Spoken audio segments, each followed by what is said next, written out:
Hi everyone, this is Code Recipe with our first YouTube video. Today we'll be solving the Leetcode problem 2 sum.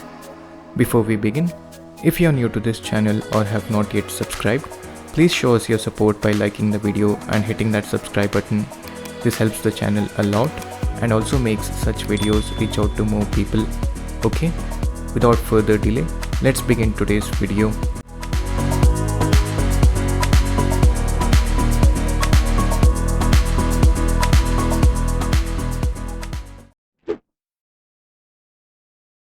Two sum is one of the most popular questions on Leetcode and also a very popular interview question. It is also an easy one to solve if you know how to approach the problem statement, and that is exactly what I'm going to help you with in this video. Let's go through the problem statement first. So we are given an integer array called nums and an integer value target. We need to find any two numbers in this nums array such that sum of these two numbers is equal to the given target value. Once we find this pair of numbers, we need to return the indices of these two numbers as a result. So essentially what they are saying is, we will be given an input array nums, something like this. Let's say nums is equal to 2, 7, 11 and 15, and a target integer value. Let's say our target is 22. Our job is to find any two numbers in this nums array whose sum is equal to 22. Let me write down the index values for elements in the array. Okay. If you look at the given array, the two numbers that add up to sum 22 are 7 and 15. So if we do a 7 plus 15, we get a 22, right? 7 is at index 1 and 15 is at index 3.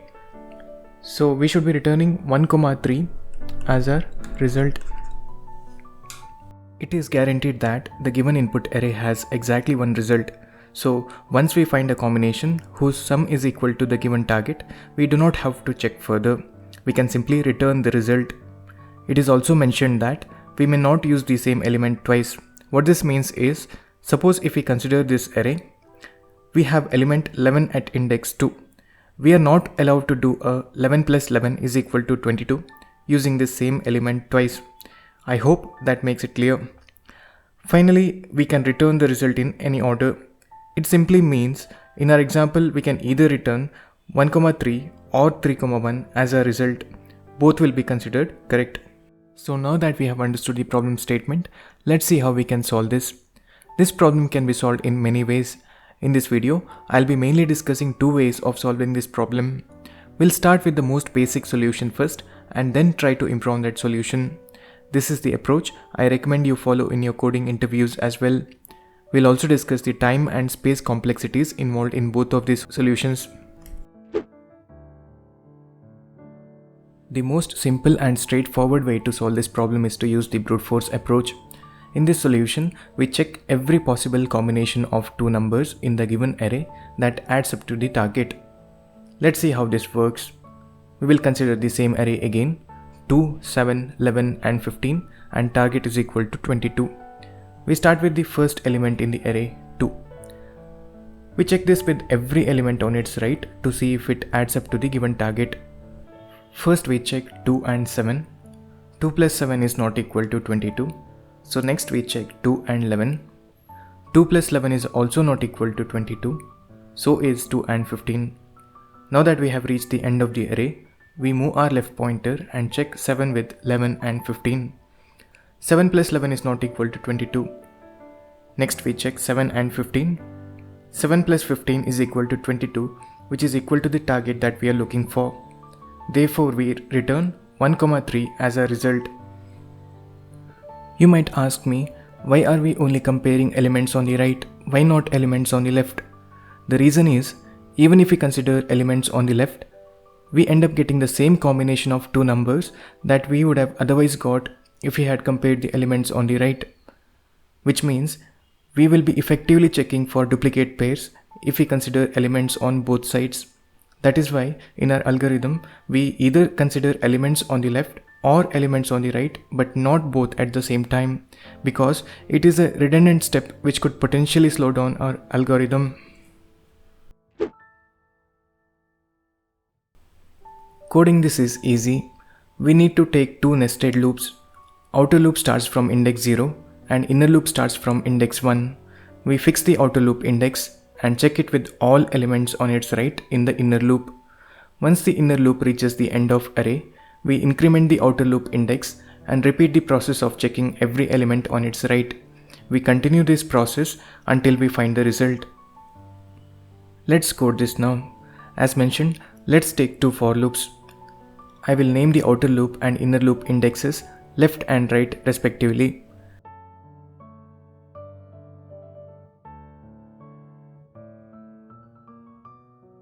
Inside the inner for loop, I will add an if condition to check if the sum of current pair is equal to the given target.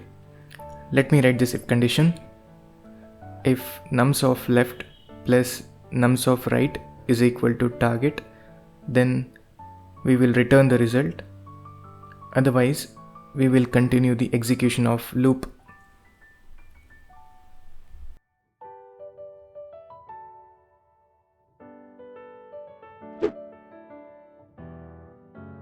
In this algorithm, since we check every possible combination of two numbers, in the worst case, we would end up making n into n checks.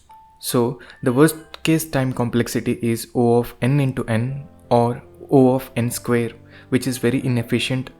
The worst case occurs when the pair of numbers that we are looking for is the last pair to be found. And that is why if you run this algorithm in Leetcode, the sample test cases pass, but if you submit the code, you end up getting time limit exceeded error. The space complexity of this algorithm is O of 1, as we are not using any extra space. Let's see how we can solve this more efficiently. Before we proceed further, let me tell you about something that can help you in your software engineering journey, Udemy. Udemy is an excellent platform for learning new skills and improving your existing ones. It has a variety of courses on various topics needed to crack software engineering interviews in top tech companies. I personally use this platform to improve my coding and other software skills, and believe me, this has helped me immensely over the years. To make this even better, if you visit Udemy using the link provided in the description below, you can get up to 80% off on your favorite courses. This is a limited time offer, so make sure to grab it before it ends.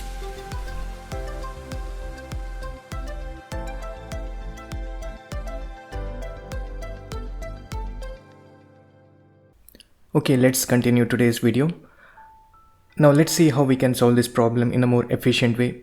In our previous solution, we had to check every possible pair in the given input array to find the result.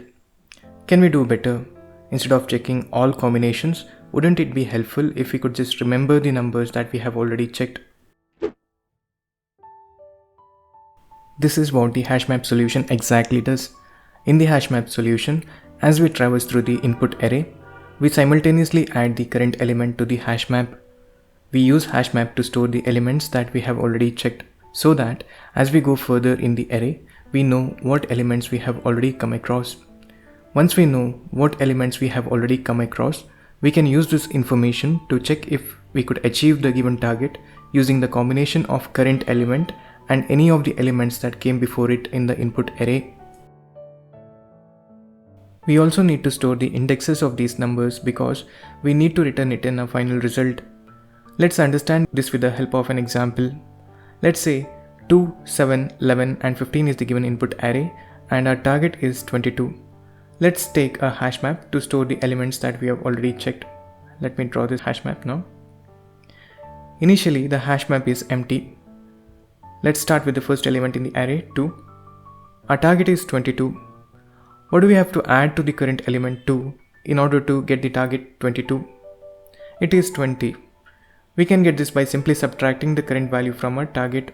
That is, 22 minus 2 is equal to 20. Or in general, we can say required value is equal to target minus current value. Once we get the required element, we need to check if we have already come across this value in our previous iterations. We can do this by checking if the required value is present in the hash map.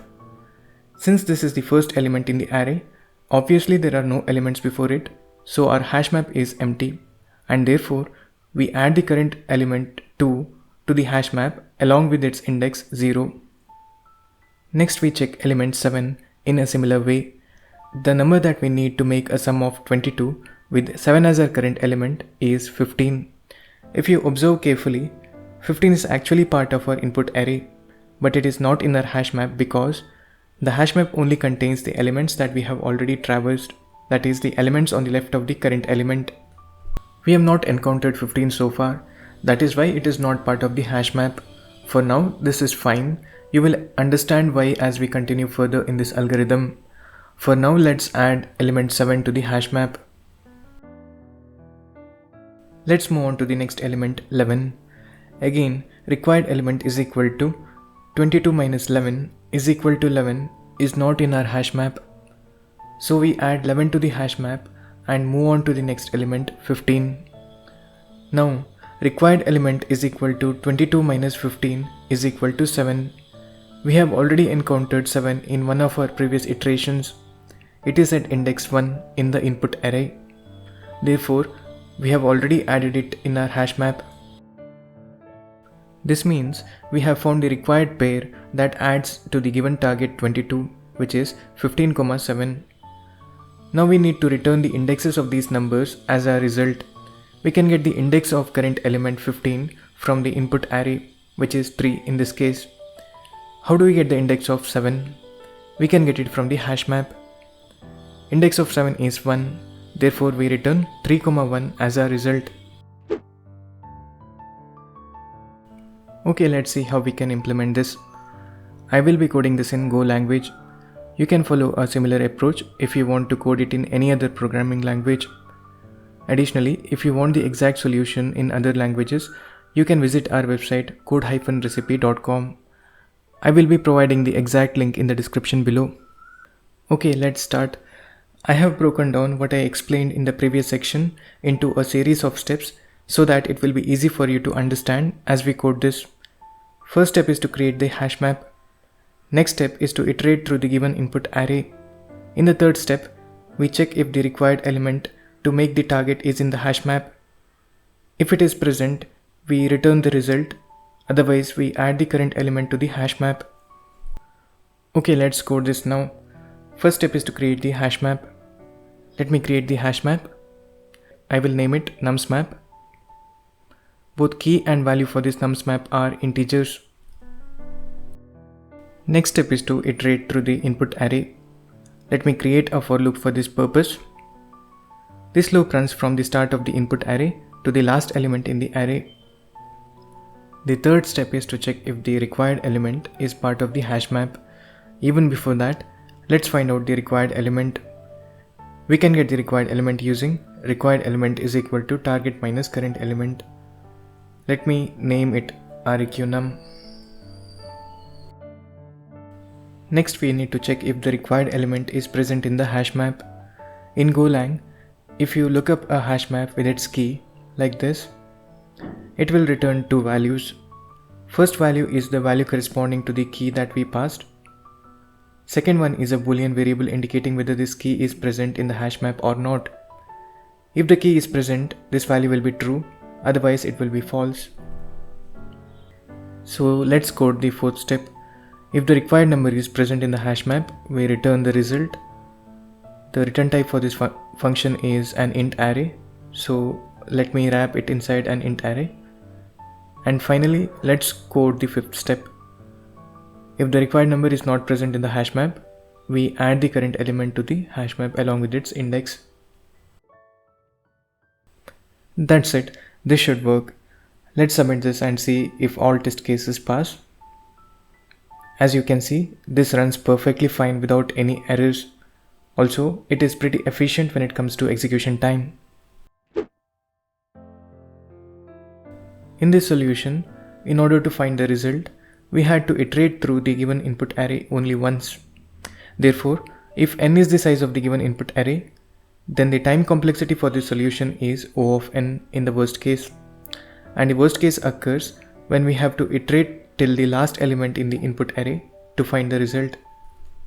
Coming to the space complexity, since we are storing the elements in a hash map, The space complexity is also O of n in the worst case.